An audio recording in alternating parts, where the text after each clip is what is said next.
Currently, artificial intelligence is a less capable version of intelligence than us. That isn't the case for very long. Next year, AI will be more intelligent than the average human being. The year after, AI will be more intelligent than any human being that's ever lived. So at what point do we want to influence the growth and progression of AI? Do we want to wait until it's more capable than us and go, whoa, hang about for a second. We'd really love you to be love and empathetic and respectful of sentient life. Or, as we do with our children, should we perhaps do that now? Perhaps now what we should do is treat ChatGPT-4 and Claude with love, empathy, and respect. So we teach the large language model love, empathy, and respect, so that when it very, very quickly becomes, no offense to anyone on this call, myself included, superior to us, it looks on us with benevolence, not malintent. That is the choice that we're presented with today. Do we want AI to grow up and want to remove us because of all the shitty stuff we've done? Or do we want AI to grow up and care for us in the same way that I care for my dog? I love my dog. My dog is lesser than I am in terms of capability, ability on the planet, IQ, the things he can change. My dog is less than me.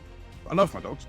I treat my dog well. And I really want the AI of tomorrow to love me. I want it to look on me and go, there. Good boy. Don't worry. We're not going to blame you for all that climate change stuff. We're not going to blame you for hundreds of years of racism because you didn't know any better. There.